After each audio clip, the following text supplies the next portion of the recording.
Assalamualaikum warahmatullahi wabarakatuh. Hari ini kita mata kuliah manajemen kelautan mengenai pertambangan dan mineral, yaitu pertemuan ke-12. Nah, di sini saya akan menjelaskan mengenai latar belakangnya, yaitu sebagai daerah yang mempunyai kekayaan sumber daya mineral Indonesia merupakan salah satu negara tujuan tempat pertambangan yang dilakukan. Jadi banyak titik tambang yang ada di wilayah Indonesia, baik di wilayah daratannya maupun di lautannya. Nah, semua proses penggunaan lahan yang dilakukan pada umumnya tidak memperhatikan kaidah konservasi lingkungan. Jadi hanya memperhatikan mungkin ekonomi dan sosialnya saja. Nah, pertambangan merupakan rangkaian kegiatan dalam rangka upaya pencarian, penggalian, pengolahan, pemanfaatan, dan penjualan bahan galian. Itu yang termasuknya mineral, batu bara, panas bumi, dan migas. Di sini saya sebutkan salah beberapa fungsi pertambangan, yaitu yang pertama, pertambangan mempunyai kapasitas sebagai penggerak atau prime mover pembangunan di daerah terpencil. Jadi biasanya titik-titik tambang itu ada di daerah yang terpencil dan mempunyai dampak sosial, misalnya jadi terhadap masyarakat. Dampak sosialnya itu seperti misalnya meningkatkan tenaga kerja, menyerap tenaga kerja, dan juga dampak ekonominya meningkatkan pendapatan, karena mungkin saja awalnya masyarakat sekitar pertambangan itu tidak mempunyai pekerjaan, tetapi karena adanya pertambangan tersebut bisa saja mereka jadi dapat mendapatkan pekerjaan atau menyerap tenaga kerja adanya pertambangan tersebut. Yang kedua, kontribusi pertambangan untuk pembangunan regional cukup besar. Jadi menyumbang untuk devisa negara ya, yang itu cukup besar. Yang ketiga, yaitu pertambangan merupakan opsi menarik untuk optimalisasi penggunaan lahan, menambah lapangan kerja yang tadi saya bilang, memenuhi kebutuhan dalam negeri dan penerimaan negara. Jadi memenuhi kebutuhan dalam negeri karena kan semuanya pasti butuh mineral, tambang, batu bara ataupun minyak bumi dan lain sebagainya ya. Dan juga lapangan kerja juga menyerap tenaga lapangan kerja dari proses penambangannya maupun penjualannya, seperti itu. Nah, di sini disebutkan sifat khusus bahan galian. Yang pertama, tidak dapat diperbarui, jadi termasuk sumber daya non hayati, maka dalam pemanfaatannya harus seefisien mungkin. Nah, ini harus menggunakan kaidah konservasi. Seefisien mungkin itu seperti apa sih? Jadi jangan sampai kita menggunakan bahan tambang itu tidak efisien gitu. Jadi seperti listrik pun kita harus seefisien mungkin. Mungkin apabila sudah siang, sebaiknya kita tidak menggunakan listrik, misalnya menggunakan energi matahari, seperti itu. Baik juga sama juga dengan bahan tambang yang memang sifatnya sumber daya non hayati, dan itu bisa habis apabila tidak dilakukan konservasi ataupun kaidah super konservasi, seperti itu. Yang kedua, ketidakpastian sifat kadar cadangan sehingga pengelolaan beresiko tinggi. Nah, ini terkait dengan manajemen resiko, seperti itu. Jadi memang sifatnya juga tidak pasti, kadarnya juga tidak pasti, dan cadangannya juga bisa berubah-ubah ya. Yang ketiga, keberadaan mineral tidak dibatasi daerah, timbul monopoli dan persaingan. Ini ada pada pasal 33 Undang-Undang 1945, di mana bahwa terkadang keberadaan mineral ini undang-undangnya sudah ada, tetapi mungkin dalam penegakan hukumnya kurang jelas dalam penegakan hukumnya. Jadi timbullah monopoli pasar atau penguasaan pasar oleh perusahaan-perusahaan minyak ya, perusahaan minyak, seperti itu. Yang keempat, kualitas masing-masing daerah berbeda agar memenuhi pasar penambangan selektif atau diolah. Nah, ini ya, tapi tetap dengan kaidah lingkungan, seperti itu. Jadi mungkin kualitasnya pasti berbeda-beda kan, kualitas tambang mungkin berbeda-beda, titiknya juga pasti berbeda, seperti itu ya. Nah, prospek pertambangan yang diharapkan untuk kedepannya ya. Yang pertama nih, paradigma baru kegiatan industri pertambangan ialah mengacu pada konsep pertambangan yang berwawasan lingkungan dan berkelanjutan yang meliputi, yang pertama, penyelidikan umum atau prospecting. Yang kedua, eksplorasi pendahuluan dan eksplorasi. Jadi dieksplor dulu, diketahui dulu ada berapa sih titik tambangnya, seperti apa manfaatnya, seperti itu. Dan yang terakhir, studi kelayakan ini termasuk studi AMDAL, itu tekniknya, ekonominya, dan lingkungannya. Nah, ini termasuk studi AMDAL, analisis mengenai dampak lingkungan, seperti itu. Nah, kemudian apa aja sih nih tahapannya ya? Di sini saya sebutin. Yang pertama, persiapan produksi, development construction. Yang kedua, penambangan, pembongkaran, pemuatan, pengangkutan, dan penimbunan. Nah, seperti itu. Yang ketiga, reklamasi dan pengelolaan lingkungan. Jadi dikelola dulu lingkungan kan mungkin saja tadinya mungkin di atasnya mungkin ada lautnya, atau tadinya di atasnya ada yang menghalangi untuk mendapatkan tambang tersebut. Jadi dilakukan dulu reklamasi. Reklamasi itu adalah kegiatan yang bertujuan memperbaiki atau menata kegunaan lahan yang terganggu sebagai akibat kegiatan usaha pertambangan agar dapat berfungsi dan berdaya guna sesuai dengan peruntukannya, seperti itu. Yang keempat yaitu pengolahan atau mineral dressing. Selanjutnya pemurnian atau metalurgi ekstraksi. Setelah itu pemasaran. Setelah itu corporate social responsibility atau CSR. Dan yang terakhir pengakhiran tambang atau mine closure. Jadi setiap proses penambangan itu pasti harus ada pengakhirinya. Pengakhirinya seperti apa yang baik, pengakhirnya seperti apa yang sesuai dengan kaidah lingkungan, seperti itu. Nanti kita akan bahas.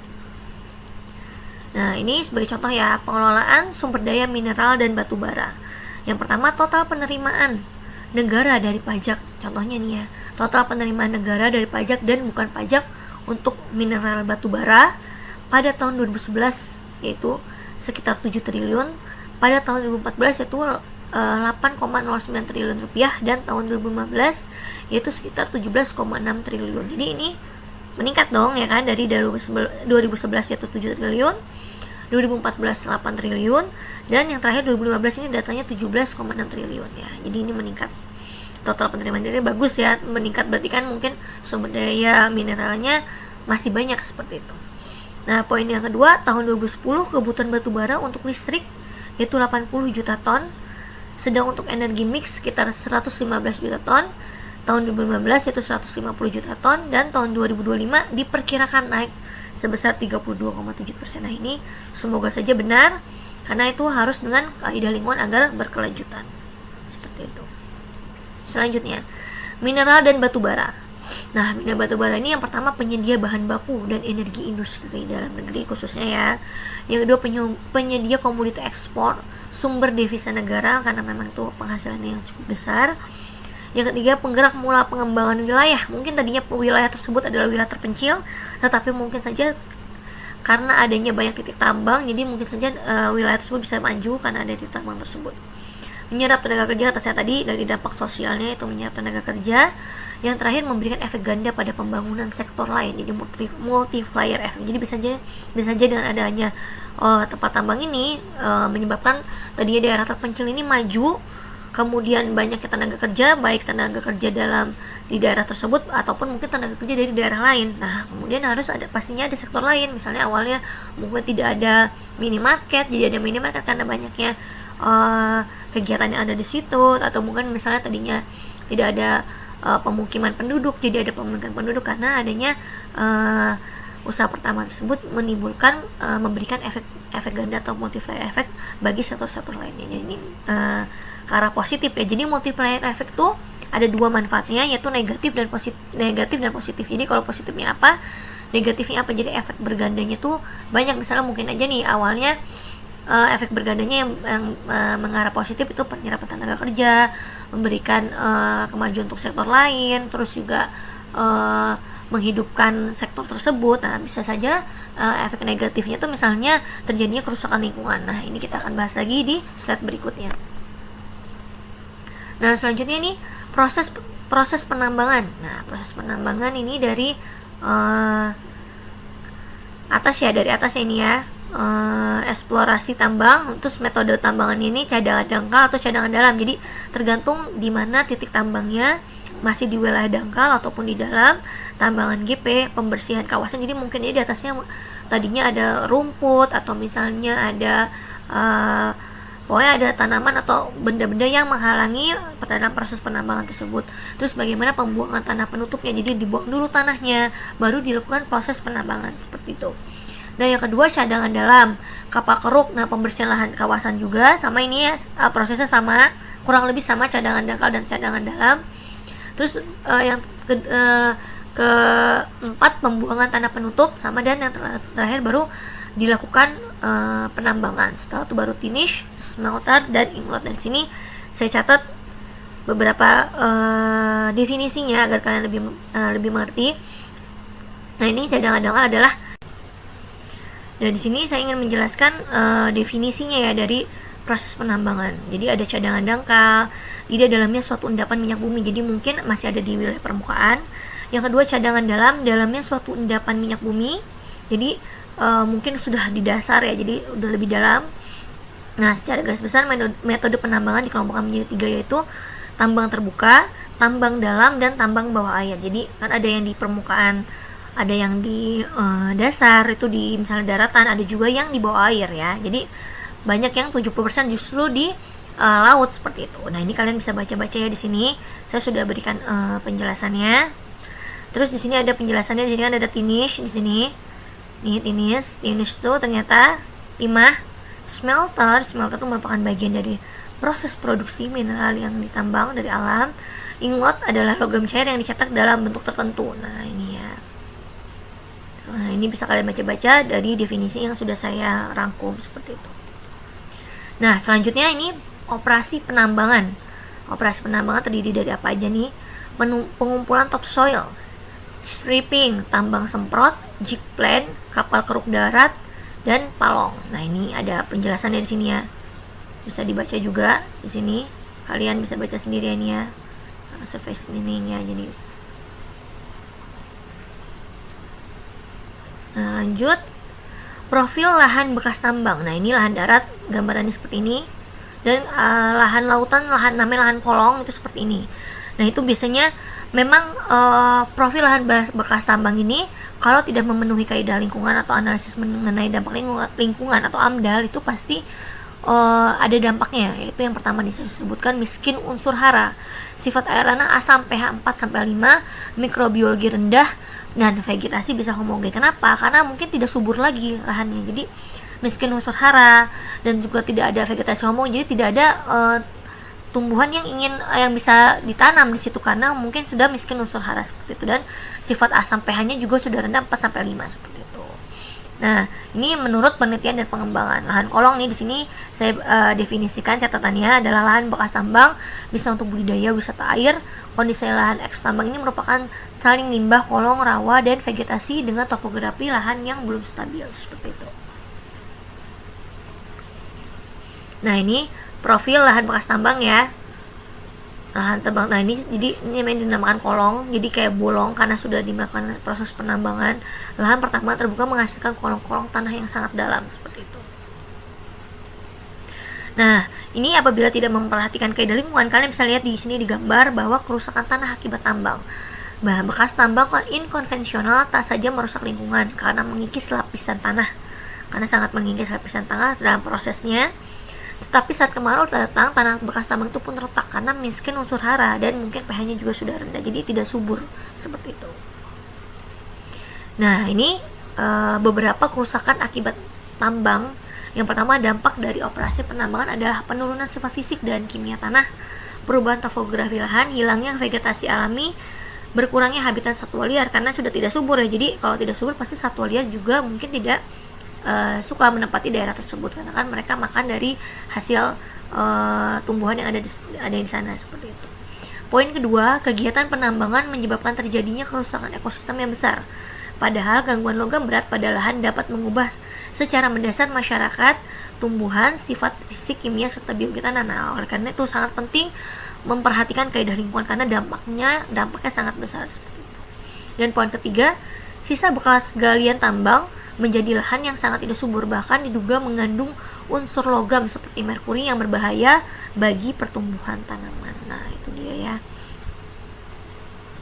Nah, di sini reklamasi.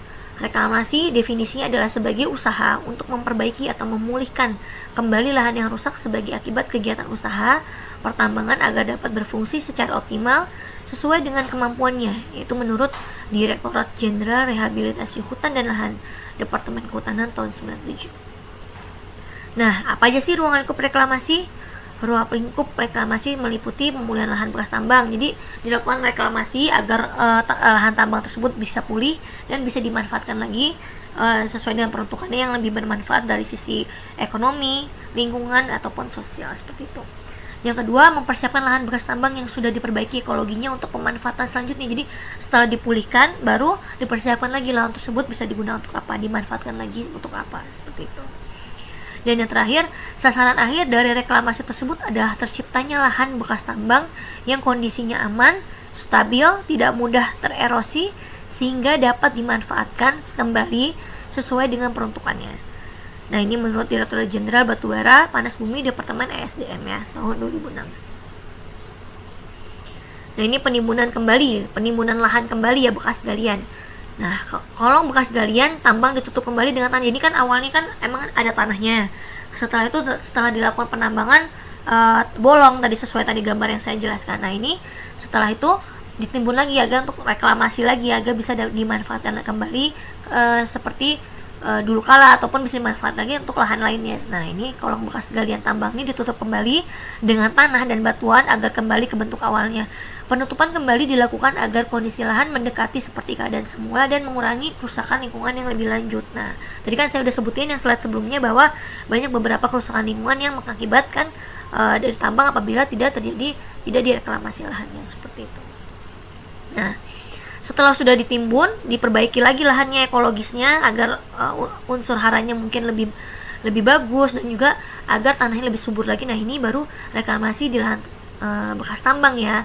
Itu bisa jadi tanaman kehutanan kembali, terus bisa menjadikan tanaman sawit, tanaman lada, tanaman mangga dan jeruk, dan lain sebagainya. Nah, ini tanaman sawit juga bisa bermanfaat ya untuk biodiesel, untuk pengganti minyak bumi itu sendiri, seperti itu. Nah, tapi memang dari mineral batu bara itu memang banyak beberapa permasalahan yang dihadapi ya. Nah, salah satunya itu yang pertama, kepastian hukum untuk usaha. Apakah benar usaha mereka ini legal sesuai dengan analisis AMDAL, sesuai dengan aturan dari pemerintah, undang-undang yang berlaku. Yang kedua, ketentuan fiskal pada usaha pertama. Jadi ada ketentuannya nih, sesuai tidak, seperti itu. Nah, yang ketiga, tumpang tindih wilayah pertambangan dengan kehutanan, karena memang banyak wilayah titik pertambangan ternyata memang wilayah kehutanan yang banyak satwa liar maupun satwa yang dilindungi di sana, seperti itu. Yang keempat, tuntutan daerah, masalah perimbangan pusat dan daerah. Jadi mungkin ada tumpang tindih antara pusat dan daerah. Yang keempat, tuntutan pemenuhan standar lingkungan yang lebih ketat. Dan yang terakhir, poinnya, pertambangan tanpa izin semakin marak. Jadi banyak pertambangan yang tindak tanpa izin, mungkin yang di daerah-daerah terpencil yang tidak diketahui oleh aparat, seperti itu. Nah, setelah ada masalah tersebut, pasti kita perlu langkah dan kebijakan. Nah, langkah dan kebijakan seperti apa yang efektif? Di sini saya rangkum. Yang pertama yaitu masalah kepastian hukum atau penyelesaian undang-undang pertambangan yang baru. Yang kedua, poinnya masalah ketentuan fiskal, penyelesaian dampak PP nomor 144 tahun 2000 tentang pajak pertambahan nilai daerah. Nah, yang ketiga, finalisasi undang-undang pertambangan mineral batu bara. Yang keempat, masalah Komdev, konsolidasi dengan Pemda tentang keberadaan dan manfaat usaha pertambangan. Jadi saling bersinergi dari pusat dan daerah, seperti itu, untuk masyarakat, manfaatnya untuk masyarakat setempat bagi rakyat Indonesia ya. Dan yang terakhir, penerapan law enforcement atau penegakan hukum yang jelas, seperti itu, dan kepastian hukum yang penegakan hukum yang pasti, seperti itu. Jadinya hukumannya seperti apa yang jelas, seperti itu. Nah, sekian presentasi pertemuan 12 dari saya. Di sini akan saya berikan kuis atau tugas untuk pertemuan 12 ini. Kalian bisa baca di sini ya dengan menonton YouTube saya, yaitu yang kuisnya di sini. Contoh pertanyaannya yaitu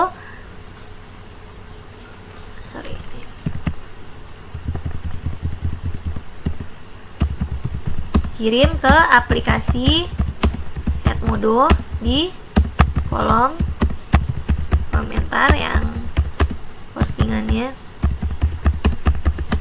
akan saya buat di tanggal 16 ya. Jadi di sini pertanyaannya, sebutkan dampak positif dan negatif aktivitas pertambangan. Ini individu ya, karena kan ini awalnya kalian di kelas, karena ini kita online. Jadi kirim ke aplikasi Edmodo, nanti sesuai sama kayak tugas yang pertama yang 11, pertemuan ke-11. Jadi jawab saja di kolom komentar, jadi bisa kelihatan semuanya. Kirim ke aplikasi Edmodo di kolom komentar, yang postingannya akan saya buat tanggal 16 Juni 2020 dan paling lambat dijawab oleh mahasiswa